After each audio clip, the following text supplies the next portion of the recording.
A gente vai orar por você. Conta a cidade que você está. A gente fica contente quando recebe aqui a sua cidade. E tem gente nos assistindo também fora do Brasil. Então, se você está nos ouvindo, assistindo, participando, manda também o seu nome para a gente saber de onde você participa desse culto. Irmãos, vamos abrir em Eclesiastes, capítulo de número 3.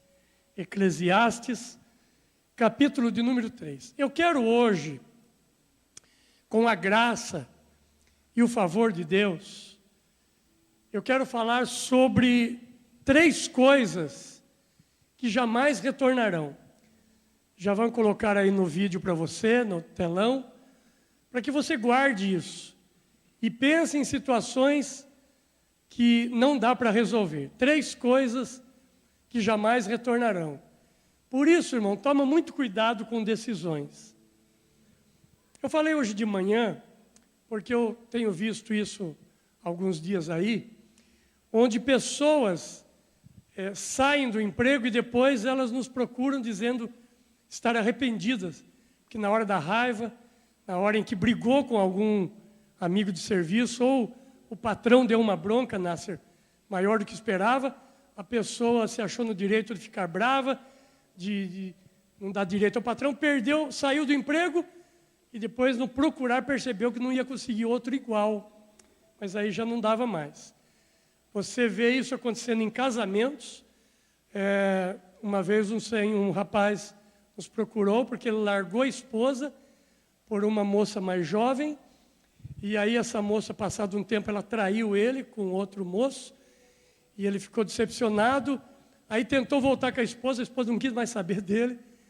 E ele estava morando sozinho, cuidando de tudo, estava ficando doente e disse: pastor, eu não tenho ninguém para cuidar de mim. Eu era feliz, ele usou essa expressão, eu era feliz e não sabia. Outra coisa, a gente sai da igreja. Nós já vimos, e outras igrejas, pastores contam, de repente uma família discorda de alguma coisa na igreja, ou um som, ou aquele dia o pastor não estava bem, falou alguma coisa mais dura, ou um diácono, alguém não tratou como deveria, e essa pessoa saiu da igreja, só que os filhos estavam bem envolvidos na igreja, alguns até no ministério, outros menores nos cultinhos, e foram para um lugar que não tinha isso, as crianças não se adaptaram, e hoje elas não estão em igreja nenhuma, e os pais se arrependem de terem saído da igreja por aquele motivo, porque uma coisa simples os tirou dali, eles acharam direito de ir embora e levar a família toda, e se arrependeram, agora tem vergonha de voltar. A gente precisa pensar bem nas decisões. Mesmo assim a gente erra, né, irmão? Ainda mais se não pensarmos. Vamos ler o texto? Eclesiastes capítulo 3. Tudo tem o seu tempo determinado, e há tempo para todo propósito debaixo do céu. Há tempo de nascer e tempo de morrer. Tempo de plantar e tempo de arrancar o que se plantou. Tempo de matar e tempo de curar. Tempo de derribar e tempo de edificar. Tempo de chorar e tempo de rir. Tempo de prantear e tempo de saltar de alegria. Tempo de espalhar pedras e tempo de ajuntar pedras. Tempo de abraçar e tempo de afastar-se de abraçar. Tempo de buscar e tempo de perder. Tempo de guardar e tempo de deitar fora. Tempo de rasgar e tempo de coser. Tempo de estar calado e tempo de falar. Tempo de amar e tempo de aborrecer. Tempo de guerra e tempo de paz. Irmãos, o verso primeiro, tudo tem o seu tempo, é cronos. É relógio. É calendário. A segunda parte, e há tempo para todo propósito, é cronos, é kairos, é o tempo de Deus. Essa definição, às vezes, é difícil para nós. A gente precisa pedir isso.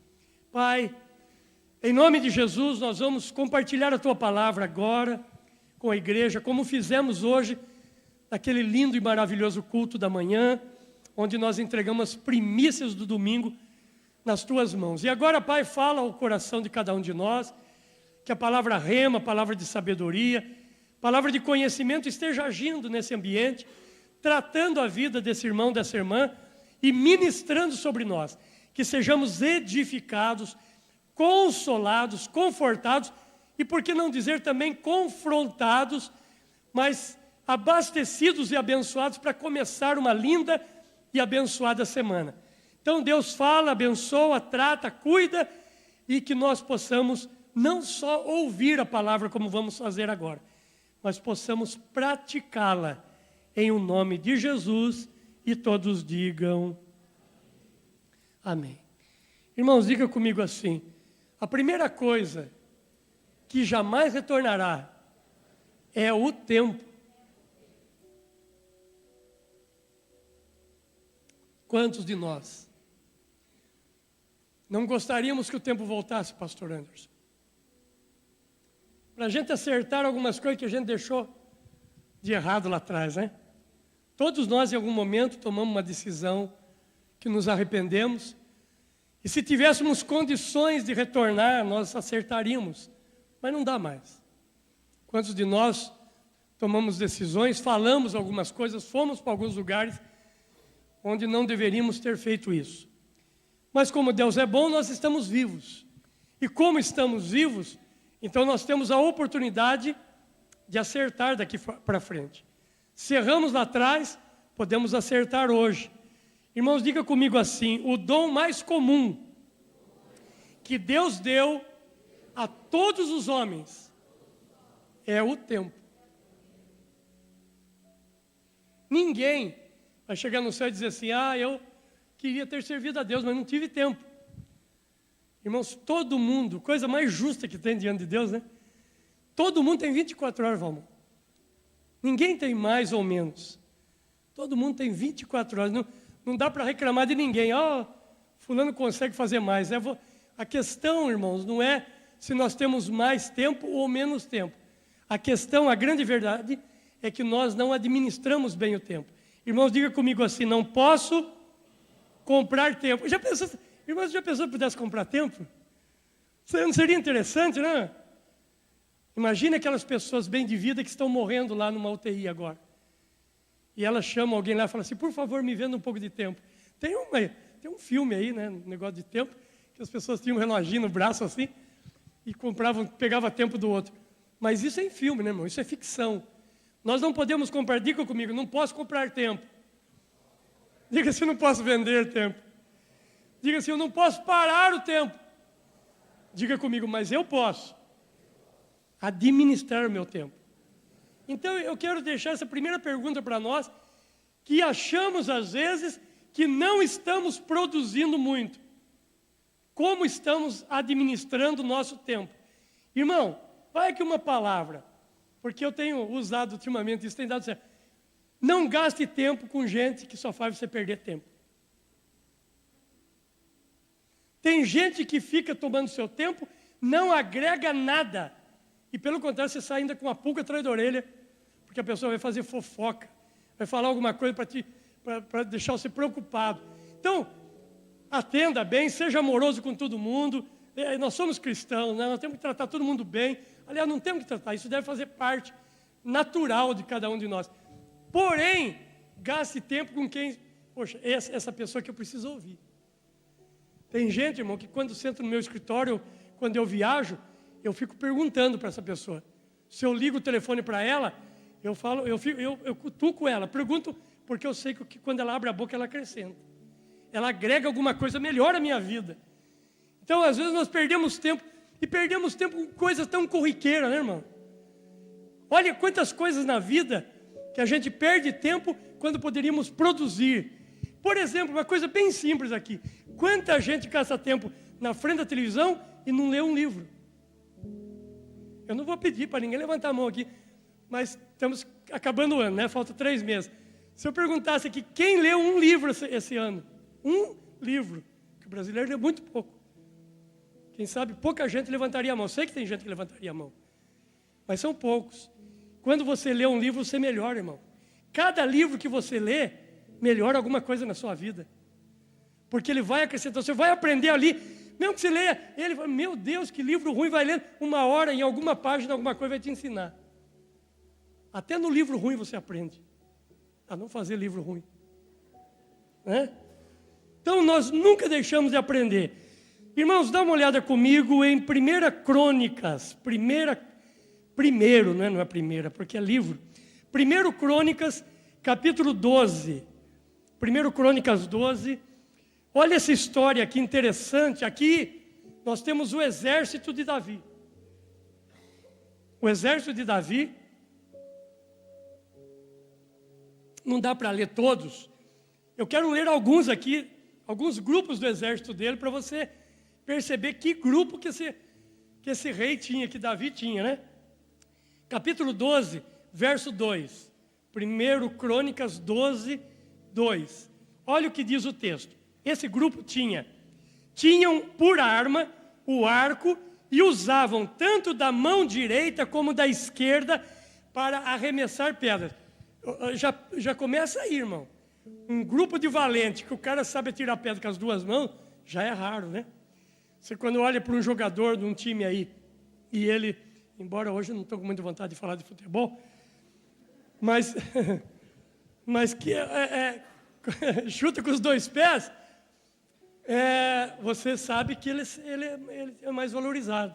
E aqui diz que eles atiravam pedra com as duas mãos, com fundas, e também em atirar flechas com arco. Eram dos irmãos de Saul, da tribo de Benjamim. Olha o verso 8. Dos gaditas passaram-se para a fortaleza do deserto, homens valentes, homens de guerra, para pelejar armados de escudo, de lança. Interessante o que diz essa parte agora. Ó. Seu rosto era como de leões. Interessante, não é? E eram eles ligeiros como gazelas para subir os montes. O que esse texto está querendo dizer? Que esses homens eram tão bons na guerra que não tinha montanha para eles subirem com dificuldade. Irmão, tem gente que vai subir monte, se arrala todo, né? Machuca, se quebra até.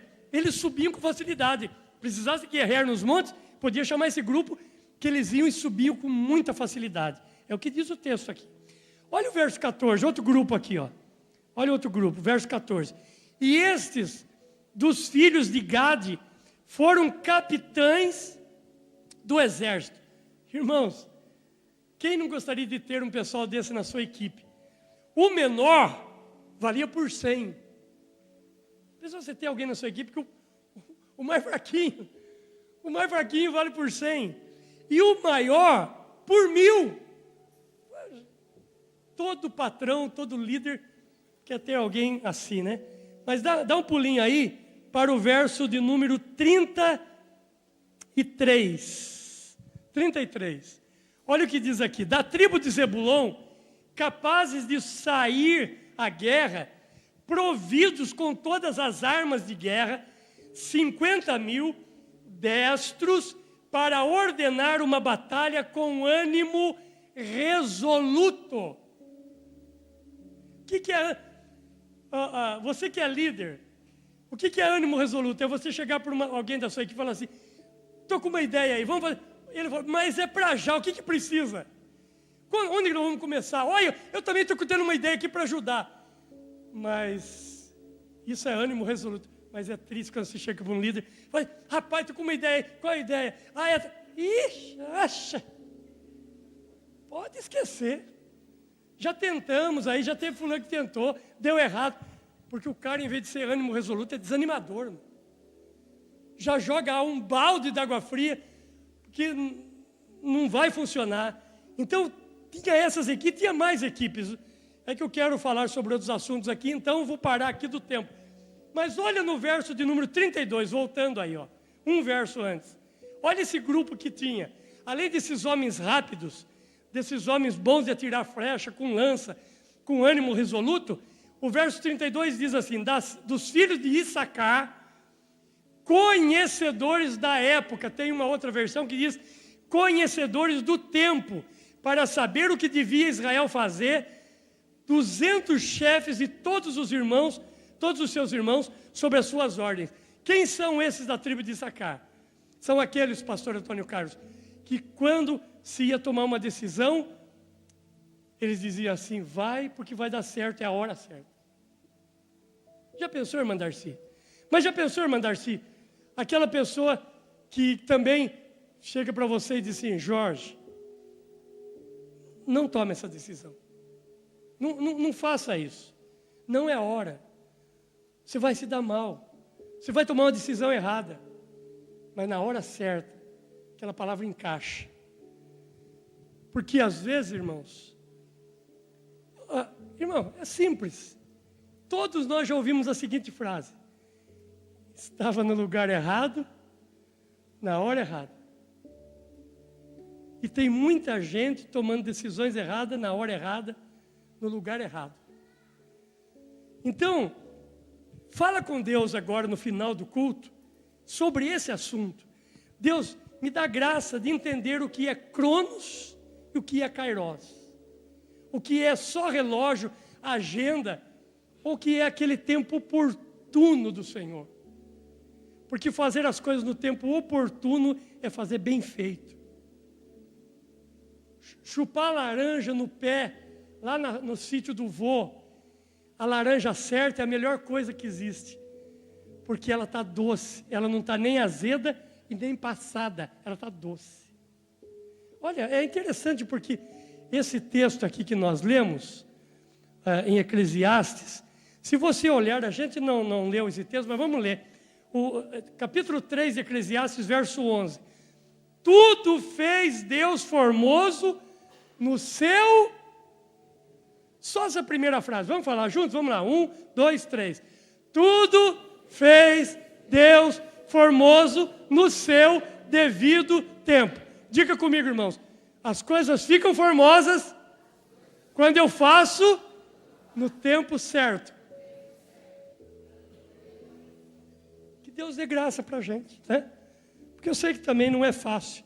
Realmente não é fácil. Irmãos, diga comigo assim. Segunda coisa que não retorna. A palavra dita. Diga assim, existe palavra bem dita. E existe palavra mal.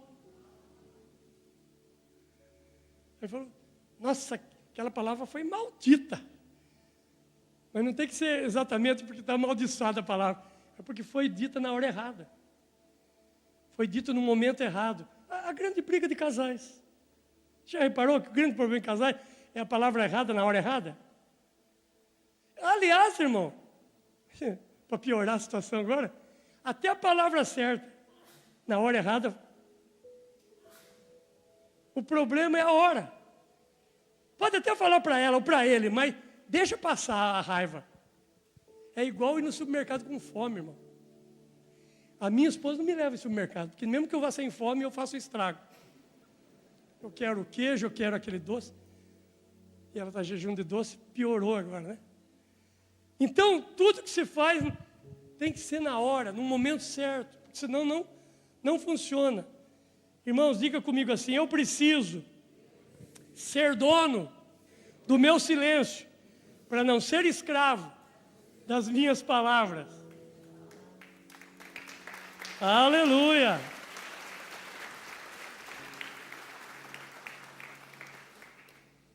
Um dia você prometeu um negócio aí, se arrependeu, mas não teve jeito, já prometido, vai ter que fazer. Quantas vezes na hora rapaz, olha, eu louvo a Deus pela vida daquela moça bonita ali de preto. Tem duas moças bonitas ali, né? Tem uma moça bonita de azul e tem uma moça bonita de preto. Porque ela me dá uma segurada, gente. Eu sou emotivo. Eu vejo, já quero ajudar, já quero fazer. E ela fala, calma, veja bem, analisa. Manda alguém pesquisar aí. Graças a Deus, né? Porque nós, às vezes, irmão, tomamos decisões e prometemos, depois a gente tem que cumprir depois. Então, para prometer, você tem que tomar muito cuidado. Pensar, né? Ser educado, falar, eu vou ver isso, depois... Olha, irmão, olha, coisinha bem simples para ajudar você, bem simples. Isso aqui é básico, mas às vezes a gente esquece do básico. Quando alguém falar alguma coisa e você ficar em dúvida assim, e a esposa às vezes não está perto, ou o marido não está perto de você, fala assim, olha, eu posso ver, posso te responder depois? Isso vai ajudar muito, irmão.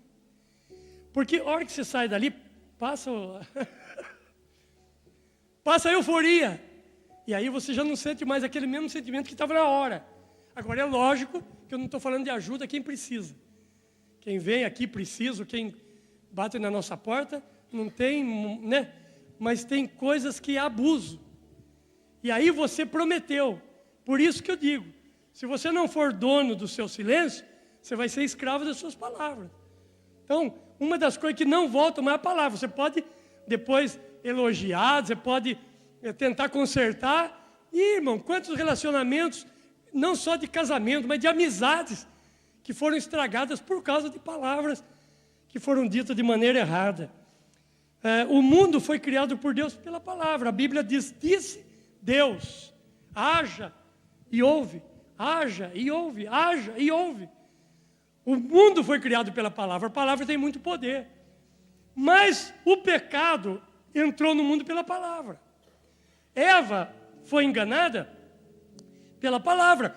Veio Satanás e disse para ela, é assim que Deus disse, e tentou colocar confusão. Tentou colocar... ela ficou dúvida. Uma das coisas que Satanás trabalha muito é tentando colocar dúvida. Mas se você fizer isso, você acha que Deus vai ficar bravo? É um pouquinho só. É só um momento. Você acha que vai perder a salvação por causa disso? Deus vai te jogar no inferno? Então, a dúvida é perigosa. A dúvida é perigosa. Então, você tem que tomar cuidado, porque a palavra é muito forte, ela é muito poderosa. Queridos, eu quero ler aqui eu achei muito interessante, a história de um sultão e de um adivinho. Preste atenção, que aqui vai ter a história de um sultão, na verdade, de dois adivinhos. O primeiro e o segundo. O primeiro vai se dar mal e o segundo vai se dar bem. Mas dá uma olhada como isso acontece e que isso sirva para nós como exemplo. A história diz assim, certa vez, um sultão sonhou que havia perdido todos os dentes. E logo que despertou, mandou chamar um adivinho para que ele interpretasse o seu sonho. Aí o primeiro adivinho, disse assim, que desgraça! Cada dente representa a perda de um parente de Vossa Majestade. Aí o sultão diz, mas que insolente, gritou o sultão, enfurecido. Como te atreves a dizer tal coisa? Fora daqui! Chamou os guardas e ordenou que dessem açoites no adivinho e mandou que trouxesse o outro adivinho e lhe contou sobre o sonho. E este outro adivinho, após ouvir o sultão com atenção, ele disse, excelso Senhor, grande felicidade vos está reservada. O sonho significa que há vez de sobreviver a todos os vossos parentes.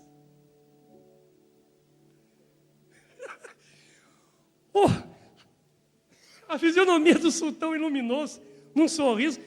Ele mandou dar 100 moedas de ouro para o segundo adivinho e mandou dar 100 chibatadas no que adivinhou para o primeiro. E quando esse saiu do palácio, o guarda admirado disse, não é possível. A interpretação que você fez foi a mesma do seu colega. No entanto, o primeiro recebeu 100 açoites e você recebeu 100 moedas de ouro. O adivinho disse assim, lembra-te, meu amigo, respondeu o adivinho, tudo depende da maneira como você fala. Por isso, irmão, vamos tomar cuidado. Nós podemos contar a mesma história, dar o mesmo ensino, mas de forma diferente, que não machuque, não fere, e que contamos sem deixar de falar os mesmos ensinos. Diga comigo assim, terceira coisa que jamais retornará. Diga assim, oportunidades. É lógico que nesse caso existem situações que nós temos uma segunda chance, uma segunda oportunidade. Mas a maioria das vezes, as oportunidades é uma vez só. Nossos pais, nossos avós já nos diziam. Lembra que eles falavam assim? Filho, cuidado, hein? Cavalo arriado não passa 2 vezes na sua frente, né? Porque às vezes nós temos algumas oportunidades que se a gente não aproveitar, a gente perde isso. Dá uma olhada conosco em Eclesiastes 9:11. Vamos ler juntos? Eclesiastes 9, 11. Olha que texto interessante, irmãos. Eu sugiro, se você puder, grifar, dobrar a página, ler de novo, porque ele vai te ajudar na vida. Ó. Vi ainda debaixo do sol, que não é dos ligeiros o prêmio, nem dos valentes a vitória, nem tampouco dos sábios o pão, nem ainda dos prudentes a riqueza, e nem dos inteligentes o favor. Olha a última frase agora. Porém, tudo depende do tempo e do acaso. Numa outra versão diz do tempo e da oportunidade. Se dessemos o microfone aqui, algumas pessoas diriam, pastor, eu tive uma oportunidade na vida e joguei fora. Tive uma chance, seja na área de empresa, né, de emprego, seja uma área da família, seja uma área da igreja, em qualquer área. Tem pessoas que teve oportunidade e não aproveitou, e essa oportunidade não voltou mais. Lembre-se do ladrão da cruz. Lá junto de Jesus, tinha 2 ladrões, né? Um à sua direita e outro à sua esquerda. O ladrão da sua direita disse para Jesus, lembra-te de mim quando entrares no teu reino. Estava lá porque tinha pecado, tinha roubado, tinha feito coisa errada, mas ele aproveitou a oportunidade na cruz. E Jesus disse o quê? Hoje mesmo estarás comigo no paraíso. Oportunidades que, se nós não aproveitarmos, elas não voltam mais. Porque são situações que vão passar na nossa vida e às vezes nós não vamos aproveitá-la. Colossenses 4, 5. Dá uma olhada em Colossenses, capítulo 4, verso 5. Olha o que diz esse texto sobre oportunidades. Portai-vos com sabedoria para com os que são de fora. E o que mais, irmãos? Aproveitai as oportunidades. Levante a mão e diga, Deus, me ajuda a saber, perceber e aproveitar as oportunidades. Agora, para caminhar para o final e a gente orar, o rei Asa, segundo livro de Crônicas, capítulo 14, verso 7.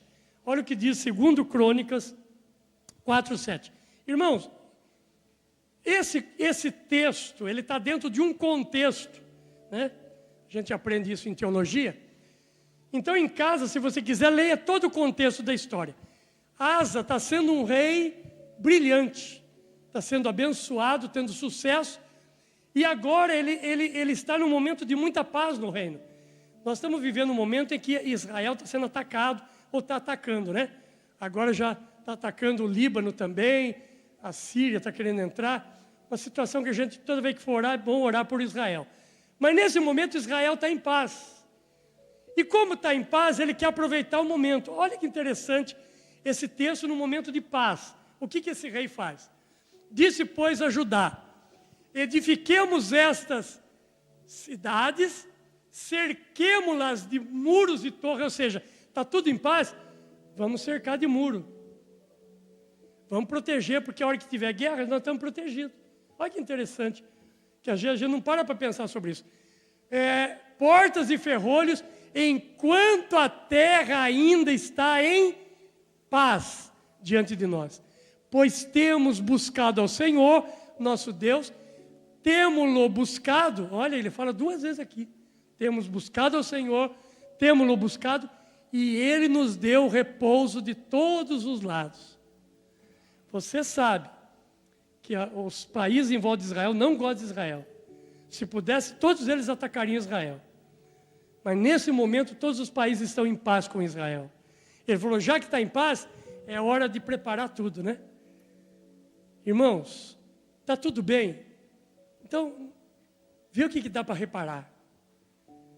Na hora que está tudo em paz, está tudo tranquilo, família está bem, saúde está bem, tem recurso, vê o que dá para melhorar, vê o que dá para reparar, porque pode ser que venha um momento de guerra. E se no momento de paz você não se preparar, quando chega a guerra você não tem armas para usar. Que Deus nos abençoe e que a gente saiba usar